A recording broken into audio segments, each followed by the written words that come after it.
জয় যিশু। সমস্ত প্রিয় বিশ্বাসী ভাই বোনকে প্রভু যীশু খ্রিস্টের নামে স্বাগত জানাই। প্রতিদিনের ন্যায় আজকেও জীবন্ত বাক্য নিয়ে এসেছি। আমি বিশ্বাস করি যতজন ঈশ্বরের প্রিয় সন্তান ক্ষুধার্ত বাক্যের জন্য, যারা পিপাসিত বাক্যের জন্য, তার প্রত্যেকে আসবে, জুড়ে যাবে এবং প্রভুর বাক্য শুনবে। আমি বিশ্বাস করি প্রত্যেককে ঈশ্বর সুস্থ রেখেছে, সুন্দর রেখেছে, ভালো রেখেছে। তো আসুন, আমরা যখন প্রভুর দয়া পেয়েছি, অনুগ্রহ পেয়েছি, আসুন প্রভুর মহিমা করে, প্রভু স্তুতি করে, প্রশংসা করে, প্রভুর বাক্যে আমোদ করি, আনন্দ করি, উল্লাস করি। হালেলুইয়া। একসাথে জুড়ে প্রভুর মহিমা করি। হালেলুইয়া। তো আসুন জীবন্ত বাক্যে আমরা একসাথে হই। হালেলুইয়া। আরেকটিবার প্রভু যীশু খ্রিস্টের বাক্যে স্বাগত জানাই। Hallelujah, hallelujah. জয় যিশু। আমরা দেখব প্রথম রাজা বলি। হালেলুইয়া। প্রথম রাজা বলি আমরা 19 অধ্যায় 19 থেকে দেখব। প্রথম রাজা বলি 19 অধ্যায় 19 থেকে আমরা দেখব। 19 থেকে 21 পদ আমরা দেখব। হালেলুইয়া। যাদের কাছে বাইবেল রয়েছে তার প্রত্যেকে বাইবেল খুলবেন এবং বাইবেলের জীবন্ত বাক্য দেখবেন। তো এখানে বাইবেল বলছে, পরে তিনি তথা হইতে গিয়া সাপুটির পুত্র ইলিশাইয়ের দেখা পাইলেন। সেই সময় তিনি হাল বহিতেছিলেন। 12 জোড়া বলদ তাহার অগ্রে ছিল এবং শেষ জোড়ায় সহিত তিনি আপনি ছিলেন। এলিও তাহার নিকট পর্যন্ত অগ্রসর হইয়া আপনার শাল তাহার গাত্রে ফেলিয়া দিলেন। তাহাতে তিনি বলদ সকল ত্যাগ করিয়া এলিয়ের পশ্চাতে পশ্চাতে দৌড়িয়া গিয়া তাহাকে কহিলেন, বিনয় করি অনুমতি দিউন, আমি আপন মাতা ও পিতাকে চুম্বন করিয়া আসি, পরে আপনার পশ্চাৎগামী হইব। তিনি তাহাকে কহিলেন, তুমি ফিরিয়া যাও, বলো দেখি আমি তোমার কি করিলাম। পরে তিনি তাহার পশ্চাৎগমন হইতে ফিরিয়া গেলেন এবং সেই বলদ জোড়া লইয়া বলিদান করিলেন এবং তাহাদের জোয়ালি কাষ্ঠের দ্বারা তাহাদের মাংস পাক করিলেন। পরে লোকদিগকে দিলে তাহারা ভোজন করিল। তখন তিনি উঠিয়া এলিয়ের পশ্চাৎগামী হইলেন ও তাহার পরিচর্যা করিতে লাগিলেন। হালেলুইয়া। খুব সুন্দর বাক্য, আজকে খুব সুন্দর বাক্য ঈশ্বর আমাদের সামনে রেখেছেন। অনেক সুন্দর বাক্য, ঈশ্বরী বাক্যের দ্বারা আমাদের প্রত্যেকের সাথে কথা বলবে এবং আশীর্বাদ করবে। যতজন শুনবে প্রত্যেকে ব্লেস হইবেন আজকের এই বাক্য, বিশ্বাস করি। জয় যিশু সবাইকে। তো প্রভু এখানে বলছে, যখন এলিও অভিষিক্ত লোক, এলিও যখন প্রভুকে বললেন, প্রভু আমাকে এবার তুলে নাও। হ্যাঁ, তো ঈশ্বর এলিওকে বললেন যে তুমি যাও অমুক জায়গায়, অমুক লোককে আমি তোমার পদে নিযুক্ত করব, তুমি যাও তার কাছে। হালেলুইয়া। আর যখন এলিও পৌঁছালো এলিসাবেথের কাছে, দেখলো কি সে 12 জোড়া বলদ নিয়ে চাষ করছিল। কারণ সে এক চাষি ছিল, খুব বড় ব্যবসায়ী, চাষি ব্যবসায়ী ছিল। 12 জোড়ায় বলদ নিয়ে চাষ করা মুখের কথা নয়। অনেক বড় এক ব্যবসায়ী তিনি ছিলেন, অভিজ্ঞ তো লোক ছিলেন তিনি। যখন তিনি এইভাবে চাষাবাদ করছেন, এই সময় যখন এলিও দেখলেন, এলিও তার কাছে গেল এবং গিয়ে তার শালটা তার উপরে ফেলে দিল। ব্যাস, তারপরেই আমরা দেখছি যে বলদ ত্যাগ করে এলিওর পশ্চাতে সে দৌড়াতে শুরু করলো। ওই শালে কি ছিল যে শালটা তার গায়ে ফেলার সাথে সাথে সে সব বলদের এত মায়া, এত জোড়া গরুর টান, তার এত বড় ব্যবসা, সব কিছু ছেড়ে সে এলিওর পিছন ধাওয়া করতে শুরু করলো। কেন, কি করে হতে পারে? সে এত বড় ব্যবসায়ী হওয়ার পরেও, এতগুলো গরু থাকার পরেও, এতগুলো বলদ থাকার পরেও সে সব কিছুকে ফেলে বলছে, আমাকে একটিবার যেতে দাও, আমার বাবা মাকে কি করি চুম্বন করে আসি। তো বাবা মাকে চুম্বন করে আসি, কারণ সেই মায়াটাও সে কাটিয়ে চলে আসতে চায়। হালেলুইয়া। তার বাবা মার কাছ থেকেও সে কেবল একমাত্র, কারণ এই জগতের যা কিছু সব কিছু মায়ার বন্ধন, সব কিছু কাটিয়ে সে বেরিয়ে আসতে চায়। কোন দিকে? এলিওর ফেলা শালের দিকে। হালেলুইয়া। আর যখন দেখলাম আমরা, তারপর 21 পদে বলছে, পরে তিনি তার পশ্চাৎগমন হইতে ফিরিয়া গেলেন এবং সেই বলদ জোড়া লইয়া বলিদান করিলেন। এবং সেই বলদ জোড়া, সে 12 জোড়া বলদ, 24টা বলদকে সে বলিদান করে দিল এবং তাদের জোয়ালি কাষ্ঠেই তাদের পাক করলো, করে সে কী করলো, লোকদের খাওয়ালো। হালেলুইয়া। না রাখলো গরু, না রাখলো জোয়ালের কাষ্ট কোনো কিছু না, সব কিছু থেকে সে বেরিয়ে এলো। সমস্ত মায়া, সমস্ত বন্ধন, সমস্ত আবেগ, সমস্ত কিছু যা কিছু একটা মানুষের জন্য থাকে, যে স্মৃতি, যে এটা আমার সব কিছু ফেলে সে বেরিয়ে এলো। সে পুরোপুরি বেরিয়ে এলো। বেরিয়ে এসে সে কী করলো? এলির পশ্চাৎগামী হইল। আজকে ঈশ্বরের লোকেরা যারা প্রভুর সন্তান, তারা অনেক সময় না সব কিছু ফেলে বেরিয়ে আসতে পারে না। তারা প্রভুকে জেনেছে, প্রভুকে পাওয়ার পরে প্রভু যোহনে 1:12 পদে বলছি, যারা বিশ্বাস করে তোমার সন্তান হইল। কিন্তু বিশ্বাসের সন্তান হচ্ছে, কিন্তু পুরানো সমস্ত মায়া কিন্তু মানুষ কাটাতে পারে না।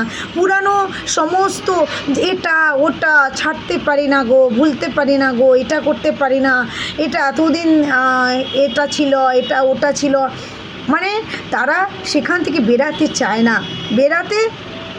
চায় না। কিন্তু আমরা এলিসাবেথকে দেখছি, সে সব কিছু থেকে বেরিয়ে এলো। কারণ ওই সালে ছিল অভিষেক, ঈশ্বরের অথরিটি ছিল, অভিষেক ছিল। আর সেই অভিষেক যখন তার উপরে গেল, সে আর কোনো কিছুকে তার ভালো লাগলো না। সে একটাই জিনিসকে পছন্দ করে নিল, ঈশ্বরের অভিষেক, ঈশ্বরের দয়া, ঈশ্বরের অনুগ্রহ, ঈশ্বরের করুণা তার কাছে সব থেকে বড় ছিল। হালেলুয়া, সব থেকে বড়। আর ঈশ্বরের বাক্য বলছে যে তখন সে কি করলো না, ঈশ্বরের বাক্য বলছে সব কিছুকে সে ফেলে চলে এলো। আর আজকে মানুষ কি করতে পারে না?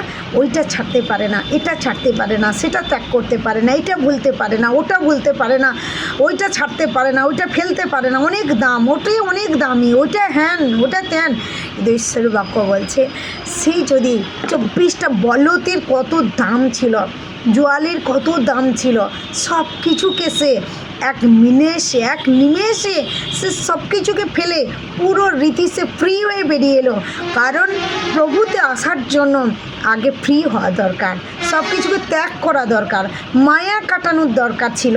সেটা কে জানতো? কারণ ঈশ্বরের অভিষেক তাকে শিখালো, ঈশ্বরের অভিষেক তাকে সেই মায়া থেকে বার করে আনলো। আজকে আমাদের জীবনে যদি আমরা এই মায়া ত্যাগ করতে না পারি, এই মন্দ জিনিস যেগুলো আমরা জেনে গেছি যে এটা ভুল, এটা ঠিক নয়, এটা রং, এটা আমাদের জন্য ক্ষতিকর, তারপরেও আমরা অনেক কিছু শুধু মায়ার বশে সেগুলোকে আমরা আগলে রাখি। বাইবেল তা বলছে না, সেগুলো থেকে বেরিয়ে আসো। আমরা দেখেছি সেই এলিসাবেথ কত বড় বড় কার্য করেছে, সেই এলিসাবেথকে কত আশ্চর্য কার্য করেছে, কত বড় বড় চিহ্ন চমৎকার তার দ্বারা হয়েছে। কেন, কি করে হয়েছিল? কারণ সে সব কিছু থেকে বেরিয়ে আসতে পেরেছিল। কেবল ঈশ্বরকে প্রথম স্থান দিয়েছিল, ঈশ্বরের অভিষেককে প্রথম স্থান দিয়েছিল। আর সব কিছুকে সে কী করেছিল?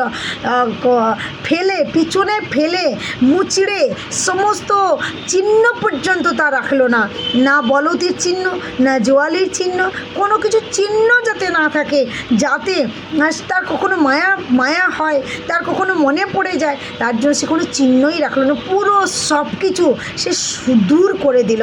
হালেলুয়া, সব কিছু দূর করে দিল। আর আমরা দেখেছি ওই অভিষেক তার জীবনে কাজ করেছিল। কোন অভিষেক? এলিয়ের অভিষেক। এলিয়ের সাথে কী ছিল? এলিওর সালেই বা কী ছিল? জিজ্ঞেস করছে এলিও, আমি তোমাকে কী করলাম বলো তো? কারণ ওর সালে কী ছিল? অভিষেক ছিল। ওই সাল তার উপরে যখন পড়ল আর সে নিজে অভিষিক্ত হয়ে গেল। হালেলুয়া, ঈশ্বর পশ্চাৎগামী হতে শুরু করলো, ঈশ্বরের প্রিয় বা ঈশ্বরের প্রেমিক হয়ে গেল। হালেলুয়া, একটা সালের দ্বারা। কেন? ওই সালটা কার ছিল? আমরা জানি এলিওর ছিল। এলিওর উপরে কী ছিল আমরা দেখি। হালেলুয়া, আমরা যদি দেখি সেই ফার্স্ট রাজা বলিতে যদি দেখি, হালেলুয়া, ফার্স্ট রাজা বলি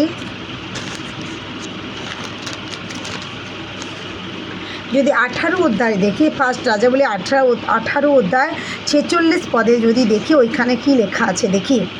ফার্স্ট রাজা বলি 18 অধ্যায় 46 পদে এখানে লেখা আছে, আর সদাপ্রভুর হস্ত এলিয়ের উপরে অবস্থিতি করিতেছিল। হালেলুয়া, ওই উপরে সদাপ্রভু হস্ত অবস্থিতি করিতেছিল। হালেলুয়া। ওই এলিও, কেন এলিওর শাল এতটা পাওয়ারফুল ছিল? এলিওর শালে সমুদ্র দুভাগ হয়ে গেল, এলিওর শালে অভিষিক্ত হয়ে গেল, যে প্রভুকে জানে না সে অভিষিক্ত হয়ে গেল। এলিওর শালে কত চিহ্ন চমৎকার হচ্ছিল, এলিওর শাল আশীষিত ছিল। কেন? কারণ আমরা এখানে দেখছি ঈশ্বর সদাপ্রভুর হাত এলিয়ের উপরে অবস্থান করত। হালেলুয়া। সদাপ্রভুর হাত এলিয়ের উপরে অবস্থান করত। সেদিন এলিয়ের উপরে অবস্থান করত। আজকে প্রভু তোমার দ্বারা বড় বড় চিহ্ন চমৎকার করছে। আজকে যারা শুনছেন, যারা শুনবেন, তোমাদের দ্বারা ঈশ্বর বড় বড় কার্য করছে। তার মানে কি প্রমাণ হয়? তার মানে প্রমাণ হয় যেই হাত এলিয়ের উপরে ছিল, আজ ওই ঈশ্বরের হাত আপনার উপরে রয়েছে। সেই হাত আমাদের সকলের উপরে রয়েছে। হালেলুয়া। তাই আমাদের মতো কিছু না, যারা কিচ্ছু না, তাদের দ্বারা প্রভু বড় বড় কার্য হচ্ছে, বড় বড় কার্য হচ্ছে।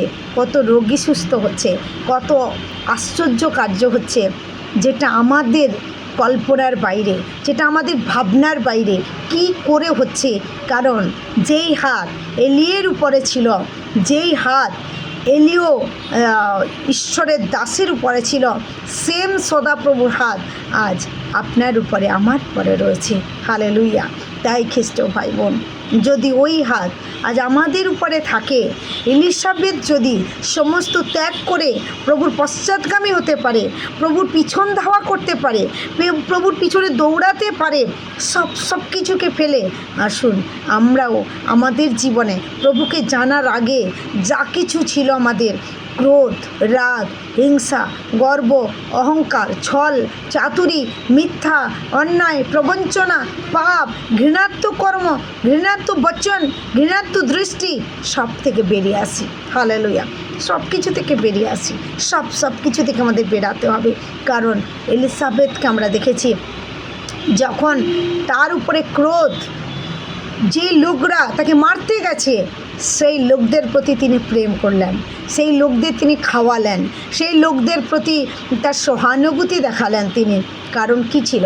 কারণ ঈশ্বরের অভিষেক এলিসাবেথের উপরে চলে গেছিল। ঈশ্বরের অভিষেক সেই এলিওর দ্বারা, এলিওর শালের দ্বারা সে অভিষিক্ত হয়েছিল। ঈশ্বরের অভিষেক জন হয়ে গেছিল, আর তার সব কিছু চেঞ্জ হয়ে গেছিল। আজকে আমরা যখন প্রভুকে জানতাম না, যে স্বভাব ছিল, যে চরিত্র ছিল, যে আচার ছিল, যে ব্যবহার ছিল, যে কথাবার্তা ছিল, যে টিটকারি ছিল, যে দৃষ্টিভঙ্গি ছিল, যে বাতচিত ছিল, সব কিছু থেকে আজকে আমাদের বেরিয়ে আসতে হবে খ্রিস্ট ভাই বোন। সব কিছু থেকে আজকে আমাদের বেরাতে হবে। এলিসাবেথ কি এমনি বলদগুলোকে বলি দিয়ে দিল? এমনি দিল না, ঈশ্বরকে উৎসর্গ করলো, তৎসঙ্গে তাদের পুরো চিহ্ন মুছে ফেললো। এবং কাষ্ট থাকলে হয়তো মনে পড়বে, আমার এতগুলো বলদ জোড়া ছিল রে, আমার এতগুলো তো পিছুটান পড়বে। তাই সে পিছুটান রাখতেই চাইলো না, পুরো রীতি সেগুলো একদম দূর করে দিল, যাতে আর কখনো তার চোখে না পড়ে। হালেলুয়া। আজকে আসুন না আমরা সকলে এইভাবে একচিত্ত হই, এক প্রাণ হই, একসাথে আমরা প্রতিজ্ঞা করি, হা প্রভু, আমরাও সেইভাবে সব কিছুকে ত্যাগ করতে চাই, সব কিছুকে ভুলে এক নতুন যে অভিষেক তুমি আমাদের করেছো, যে সদাপ্রভু হস্ত এলিয়ার উপরে যেমন রেখেছিলে, আর সেই হস্ত যখন তুমি আমাদের উপর রেখেছো, আমাদেরকে তুমি সন্তান বানিয়েছো প্রভু, আজ আমরাও চাই সে একইভাবে সমস্ত মায়া কাটিয়ে, সমস্ত মন্দকে দূর করে, সমস্ত মায়া, সমস্ত বন্ধন ভেঙে পুরো রীতি সে ফ্রি হয়ে বেরিয়ে আসতে চায়। প্রভু আমাদের সাহায্য করো, তুমি অনুগ্রহ করো, আমাদের প্রতি তোমার অনুগ্রহই যথেষ্ট।